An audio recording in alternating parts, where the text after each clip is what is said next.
Hello dear students. तो आज मैं आप लोगों को इस वीडियो में बताऊंगी कि हमारे सिलेबस में फॉर 2026 क्या क्या चीज़ें पढ़नी है और क्या क्या चीज़ें एक्सक्लूडेड है जो नहीं पढ़नी है। क्योंकि बुक में हमारी जो बुक है के घाई की पॉलिटिकल साइंस की, उसमें बहुत सारे टॉपिक्स दिए हैं, तो स्टूडेंट्स को प्रॉब्लम होती है कि कैसे कौन कौन से टॉपिक्स पढ़े या ना पढ़े। तो सिलेबस के अकॉर्डिंग ही पढ़ना चाहिए अगर टाइम कम है तो एग्ज़ाम के लिए, और सिलेबस में से ही क्वेश्चंस हमेशा आते हैं।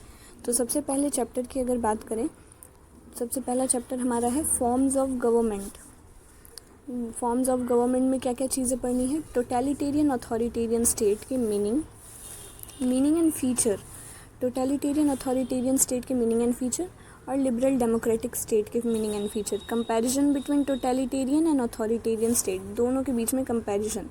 इस बार कंपैरिजन लिबरल डेमोक्रेटिक स्टेट से नहीं करना है। लिबरल डेमोक्रेटिक और टोटलिटेरियन अथॉरिटेरियन का कंपैरिजन नहीं है।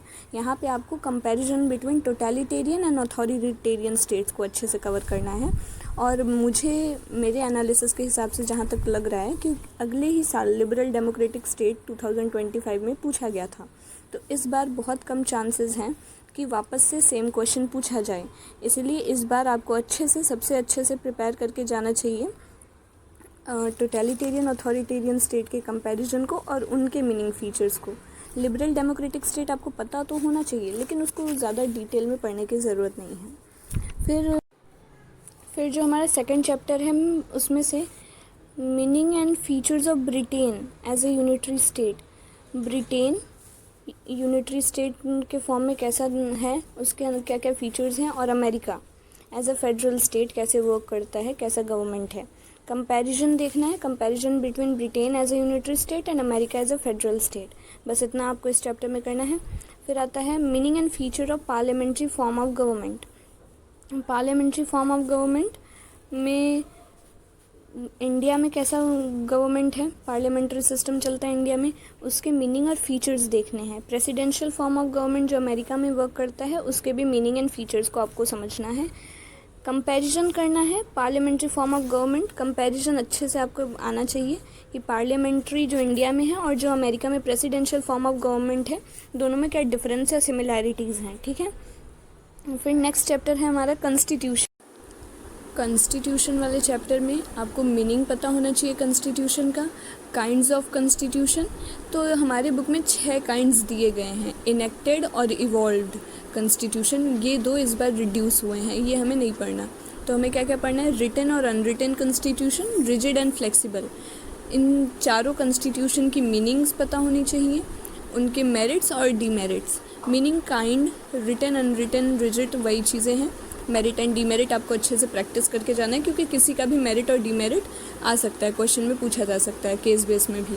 अमेंडिंग प्रोसीजर, अब कॉन्स्टिट्यूशन जो है अमेरिका का, इंडिया का और यूके का, उन तीनों कॉन्स्टिट्यूशन को अमेंड कैसे कहते हैं। तो अगर ये सब आपको पढ़ना है तो आप मेरे चैनल को प्रेफर कर सकते हैं। फिर आता है नेक्स्ट चैप्टर हमारा फ्रेंचाइज एंड रिप्रेजेंटेशन। इस चैप्टर में बहुत सारे टॉपिक हैं, लेकिन आपको जो टॉपिक सिलेबस के अकॉर्डिंग पढ़ने हैं इस बार, वो है यूएएफ, यूनिवर्सल एडल्ट फ्रेंचाइज की मीनिंग क्या होती है, रीजंस, क्यों उसको एक्सेप्ट किया गया है, reason for wider spread acceptance, representation के मेथड्स, इलेक्शन में जो रिप्रेजेंटेशन होता है उसके method. First past post system का सिर्फ और सिर्फ आपको मीनिंग पढ़ना है, पूरा मेथड नहीं पढ़ना है इसको। Proportional representation meaning only. Political parties की मीनिंग पता होनी चाहिए। और kinds, single, multi party, bi party, सब पॉलिटिकल पार्टी सिस्टम के काइंड्स पता होने चाहिए, उनकी मीनिंग और उनका मेरिट्स। डीमेरिट्स नहीं पढ़ना आपको इस बार। तो ये सारी चीज़ें हो गई। ऑर्गन्स ऑफ गवर्नमेंट, तो लेजिस्लेचर में क्या क्या चीज़ें हैं? The legislature in India and America, India में और अमेरिका के लेजिस्लेचर की मीनिंग हमें पढ़नी है। कंपोजिशन, कितना दोनों इंडिया एंड अमेरिका के लेजिस्लेचर में कितना स्ट्रेंथ है, कंपोजिशन कितना है दोनों वहाँ के दोनों हाउसेस का।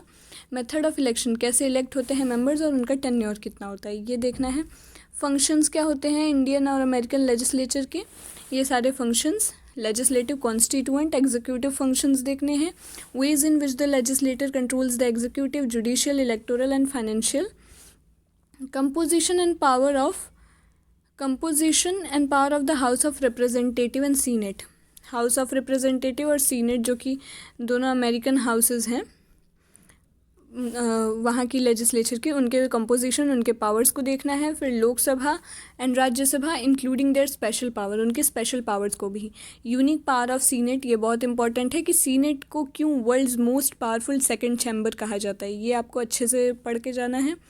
कंपैरिजन ऑफ राज्यसभा, राज्यसभा का comparison and US senate, Rajya Sabha का यूएस सीनेट के साथ कंपैरिजन और लोकसभा का यूएस हाउस ऑफ रिप्रेजेंटेटिव। तो इस बार ज़्यादा प्रोबेबिलिटी है कि लोकसभा और हाउस ऑफ रिप्रेजेंटेटिव का कंपैरिजन आ सकता है, बिकॉज राज्यसभा और यूएस सीनेट प्रीवियस ईयर आ चुका है, 25 में ये आया था। इसीलिए आपको लोकसभा और यूएस हाउस ऑफ रिप्रेजेंटेटिव अच्छे से प्रिपेयर करके ही जाना है। फिर एग्जीक्यूटिव चैप्टर की बात करें तो इसमें क्या क्या है, पॉलिटिकल और परमानेंट एग्जीक्यूटिव का डिफरेंस अच्छे से आना चाहिए। मैंने एक्सप्लेनेशन वीडियो भी डाला है इस पर अच्छे से डिटेल में, डिफरेंस क्या है। और political executive in India, India में कौन पॉलिटिकल एग्जीक्यूटिव है, इंडिया के प्रेसिडेंट होते हैं। और प्रेसिडेंट के सारे फंक्शंस नहीं देखने, जुडिशियल और फाइनेंशियल फंक्शंस इस बार हमारे सिलेबस में नहीं हैं। तो इस बार सिलेबस में बस है, तो इस बार कौन कौन से फंक्शन है, legislative, executive, emergency and discretionary power. Discretionary power हमारे बुक में स्पेसिफिकली मेंशन नहीं किया गया है टॉपिक, तो इसको आपको अपने से पढ़ के जाना है, मैंने एक्सप्लेन भी किया है काफ़ी अच्छे से। Power of Indian prime minister, Indian prime minister के क्या पावर्स हैं, लिंक, तो उसमें से सारे पावर्स नहीं पढ़ने, बहुत सारे पावर हमारे बुक में दिए हैं जिसमें से सिर्फ 4-5 पावर्स हमें पढ़ने हैं। Link between cabinet and president के बीच में लिंक का काम करता है, काउंसिल ऑफ मिनिस्टर्स का फॉर्मेशन करता है प्राइम मिनिस्टर, चेयरमैन होता है कैबिनेट का, and leader of parliament and leader of the nation होता है। ये सारी पावर्स उसकी पढ़नी है। पॉलिटिकल एग्जीक्यूटिव इन अमेरिका, और पॉलिटिकल एग्जीक्यूटिव जो अमेरिका में है, जैसे अमेरिकन प्रेसिडेंट हैं वहाँ के एग्जीक्यूटिव, उनकी एग्जीक्यूटिव और लेजिस्लेटिव पावर, 2 ही पावर्स हमें पढ़नी है और 2 बुक में शायद दी भी हुई हैं बस। कंपैरिजन देखना है इंडियन एग्जीक्यूटिव और अमेरिकन एग्जीक्यूटिव का। तो कंपैरिजन में क्या क्या चीज़ें होनी चाहिए कि कैसे इलेक्शन होता है, टाइप ऑफ एग्जीक्यूटिव कितने कैसे कैसे होते हैं, रिलेशन विद लेजिस्लेचर के साथ कैसा रिलेशन होता है, relation with cabinet and role in financial matters. तो ये सारी चीज़ों के बीच में कंपैरिजन करना है इंडिया के और अमेरिका के एग्जीक्यूटिव्स का। जुडिशरी, जुडिशरी में मीनिंग ऑफ जुडिशरी की मीनिंग हमें देखनी है। कंडीशंस बहुत इंपॉर्टेंट है कि conditions of independence of judiciary को इंडिपेंडेंस प्रोवाइड करने के लिए क्या क्या कंडीशंस ज़रूरी हैं। जुडिशरी इंडिया और अमेरिका में कैसी है, कंपोजिशन कितने हैं, कंपोजिशन मतलब स्ट्रेंथ ऑफ द हाउस क्या है, टेन्योर कितना होता है, ये पता होना चाहिए। And power of Indian supreme court, Indian supreme court की 3 पावर, ओरिजिनल, अपलेट एंड एडवाइजरी, ये आपको अच्छे से प्रिपेयर करना है।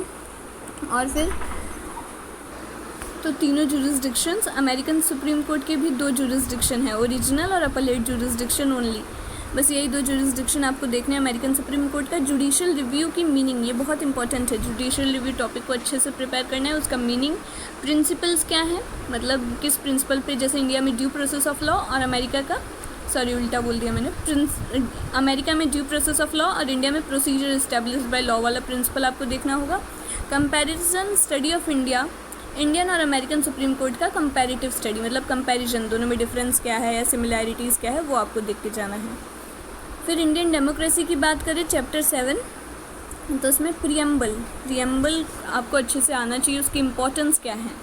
प्रियम्बल के फीचर्स नहीं है सिलेबस में, बस इंपॉर्टेंस है। और कीवर्ड्स की मीनिंग पता होनी चाहिए, जैसे कीवर्ड्स क्या, सोशलिस्ट, डेमोक्रेटिक, सॉवरेन, रिपब्लिक, इन सारे कीवर्ड्स की मीनिंग आपको आनी चाहिए।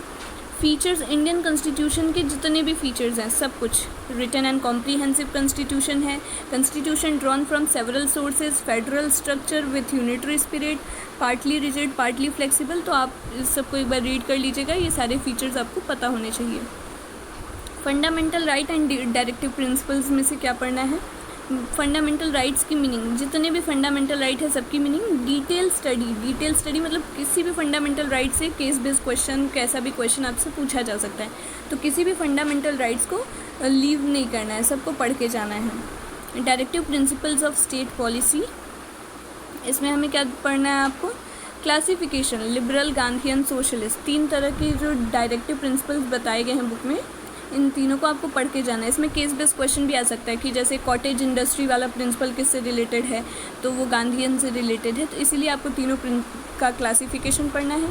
और फिर डायरेक्टिव प्रिंसिपल्स और एफआर में डिफरेंस क्या है, ये अच्छे से प्रिपेयर करना है। Local self government, 73rd and 74th constitutional acts, 11th and 12th schedules को ब्रीफ में आपको समझ के जाना है।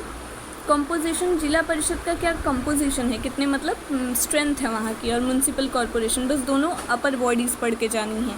और फंक्शंस क्या क्या हैं, जिला परिषद के फंक्शन और म्यूनसिपल कॉरपोरेशन के फंक्शंस, राइट। अब लास्ट और एक और important chapter, challenges Indian democracy के जो फेस करते हैं, इंडियन डेमोक्रेसी में जो चैलेंजेस हैं वो सारी चीज़ें। तो कास्ट पढ़ना है, कास्ट को अच्छे से, मीनिंग क्या होता है कास्ट का, रोल क्या है कास्ट का इंडियन पॉलिटिक्स में, बस इतना। रीजनलिज्म का meaning, kind of regional aspiration, regionalism के कितने टाइप्स हैं। Language issue, son of soil principle तो बहुत इंपॉर्टेंट है, सन ऑफ सॉइल प्रिंसिपल्स बहुत बार पूछा भी जाता है। रिवर वाटर डिस्प्यूट का क्या इशू होता है। डिमांड फॉर न्यू स्टेट का डिमांड, सेशनिस्ट डिमांड, ये भी इम्पॉर्टेंट है। पॉलिटिकल वायलेंस में आपको पढ़ना है meaning of political, meaning, forms, linguistic, secessionist कौन कौन से फॉर्म है, terrorist form of political violence, caste, electoral violence and politics of violent agitation. तो पॉलिटिकल वायलेंस में ये सारी चीज़ें आपको प्रिपेयर करनी है। That's all about our syllabus. आपको जितना सिलेबस है उसी के अकॉर्डिंग पढ़ के जाना है, एक्स्ट्रा चीज़ें आपको नहीं पढ़नी है, तब आप और ज़्यादा अच्छा स्कोर कर सकते हैं। इस बार अगर आपको इस चैप्टर में आप देखेंगे कम्युनलिज्म वाला टॉपिक नहीं है, तो इसलिए आप कम्युनलिज्म को बिल्कुल ना भी पढ़ेंगे तो भी आपको आपके मार्क्स आ जाएंगे इस चैप्टर से अगर क्वेश्चन आता है तो। Thank you, that's it for this video, thanks for watching. अगर आपको वीडियो हेल्पफुल लगा हो तो प्लीज़ वीडियो को ज़रूर लाइक करें एंड चैनल को सब्सक्राइब करें। Thank you.